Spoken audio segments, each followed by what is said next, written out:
Loni Larson. I have a micro-based bakery up in North Fargo. It's called Sour House Breads. Like the name implies, I make sourdough breads and bagels.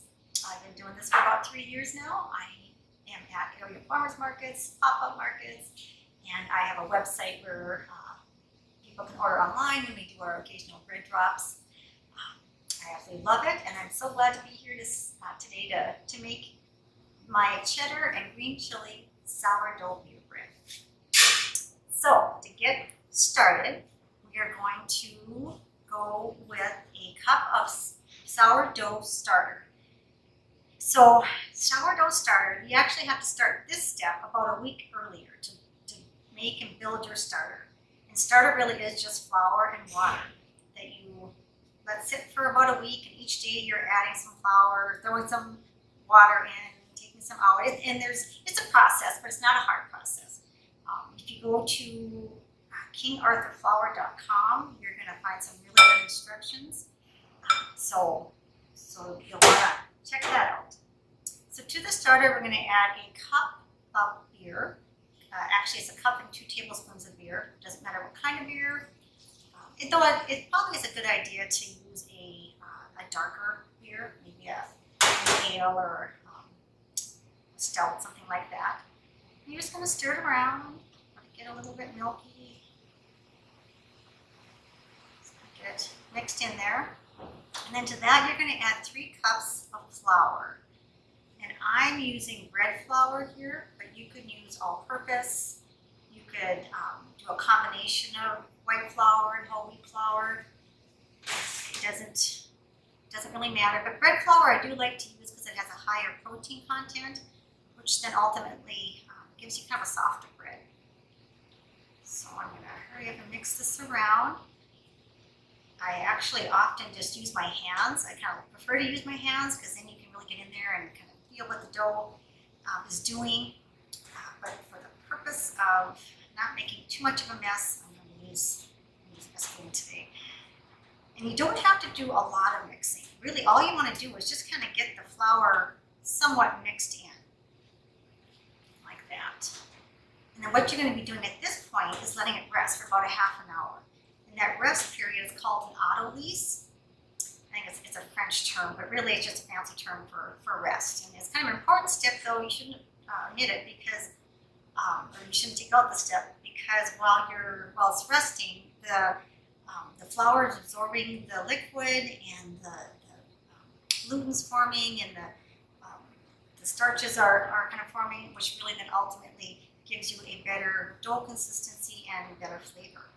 So it is an important step. So for the sake of time, we're going to pretend it's been 30 minutes, and we're going to do the next step, which is to add the salt and a little bit more liquid. So for the salt, it's 2 teaspoons. I use a fine grade sea salt, just because, well, one thing, it tastes better, and then it also mixes in a little easier. So I'm just going to put the salt in, and then to that, you're going to add 1 tablespoon of water and 1 tablespoon of honey. I don't use honey in many of my breads, but I do use it in some, and especially breads like this that have a lot of kind of flavor. It just kind of, adds just a little bit of dimension of flavor. So there we go. Stir that a little bit. And we're just going to put it on top of the salt. It helps the salt start to dissolve.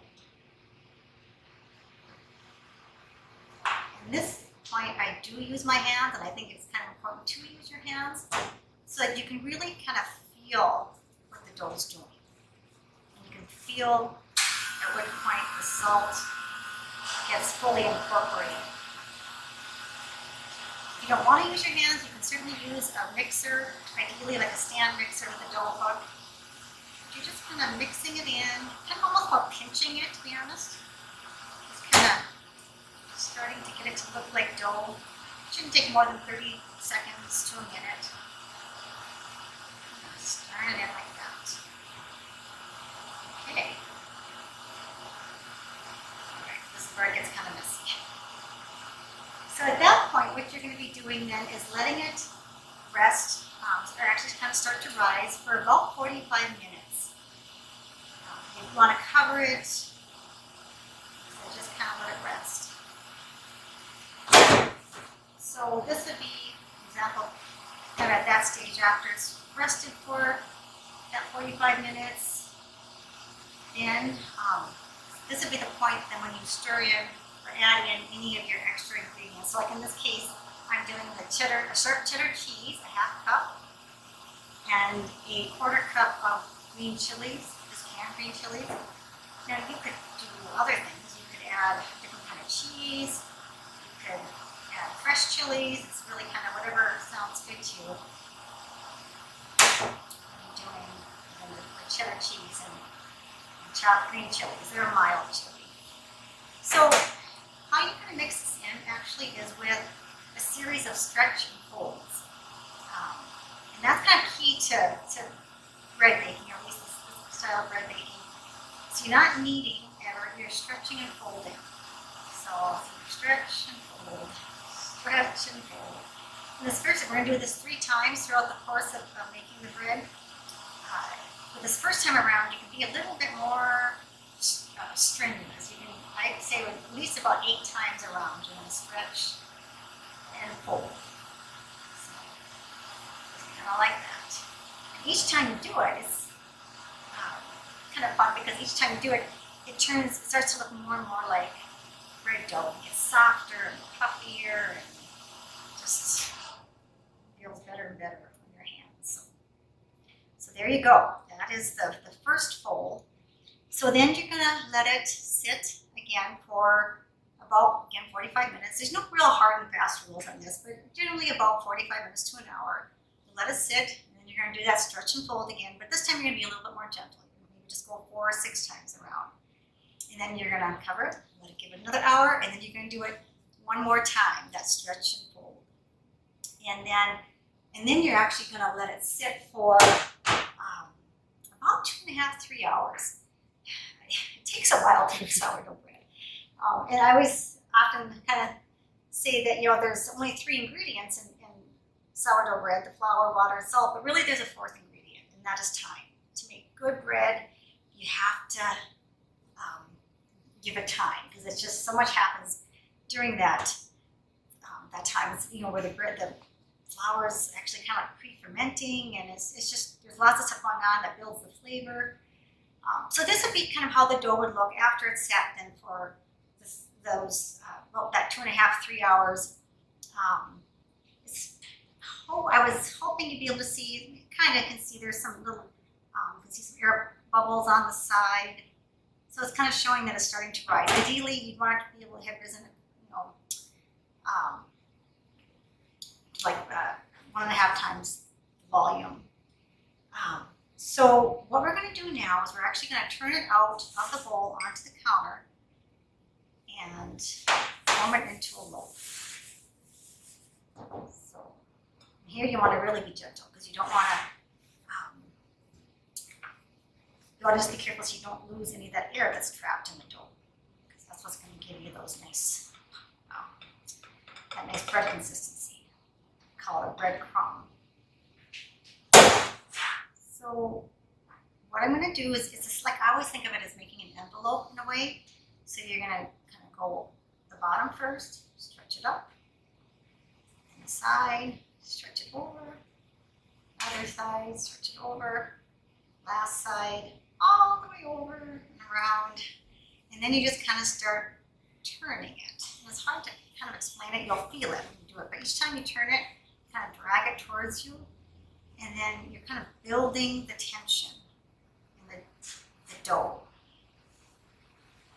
So you kind of just like that until you get a nice round of the dough.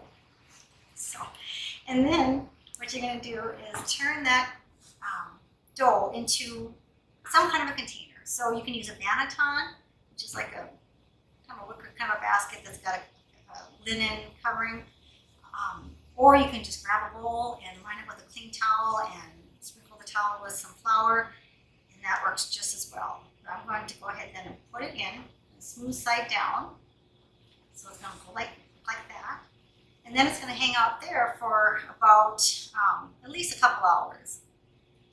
And so again, so it gets nice and risen up. Actually, I can show you what that looks like.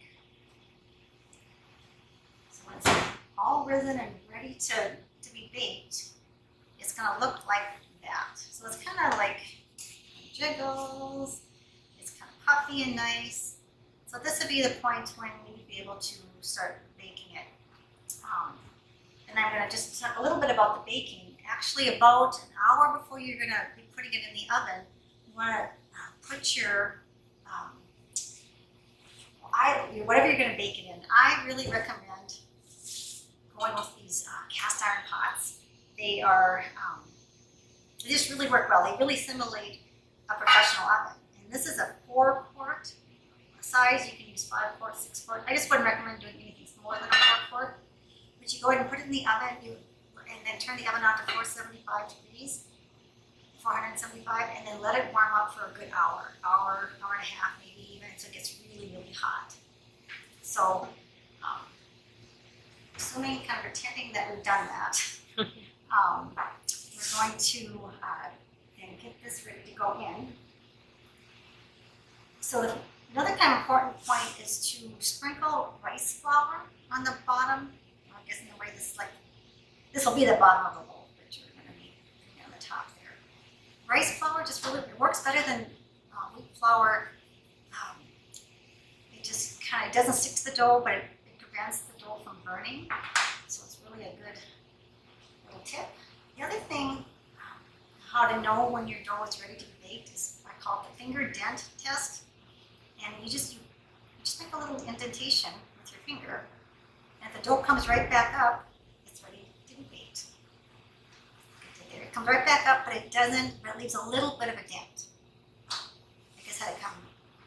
It doesn't leave a little bit of a dent, then it's underproofed. But if it doesn't come back at all, then it's overproofed. But this, when it comes, you dent and you put it in there, put your finger in there, and it comes up, but leaves a little bit of a indentation, then it's ready to be baked. So you would take what would really be a hot pan. Right now, I'm going to be doing this with hot holders, but you would first actually put it onto some parchment paper. Just flip it out onto there. And then you take something sharp, a razor blade, or a pair of kitchen scissors, and you want to make some marks in the dough, and that's called scoring the dough. So, 3 or 4. And this is another important step not to be skipped, because this allows the bread to expand and rise in the while it's baked. So then you're going to just grab your parchment paper, pop it into your hot pan. You put the lid on. You'll put it in your 475 degree oven. You'll bake it for 20 minutes. At that 20-minute point, you're going to take the lid off and keep it in the oven. Turn your oven down to about 450 degrees and bake it for another 18 to 20 minutes. Of course, all ovens vary a little bit, so you'll have to kind of play around with a little bit, but that's generally a pretty good method. And all goes well. At the end of that 40 minutes, you will have a loaf of bread that looks like so. And this, so you're kind of looking for, again, the, let's see here. Let me actually go ahead and take it out. Let's see. And it's okay if it's kind of well, you want it to be well done. You want to bake it out strong, is kind of how they say. And kind of looking for some ears, it shows you that it's well baked, kind of dark color. So that's the end product. When you cut into it, what you're looking for is a good crumb, we call it. So lots of air pockets in the dough. So I'll see if we can not do that. So again, just a little bit, as far as if you're looking to find out more about Sour House Breads, we are on Facebook and Instagram, both at Sour House Fargo, and then our website is just sour.house.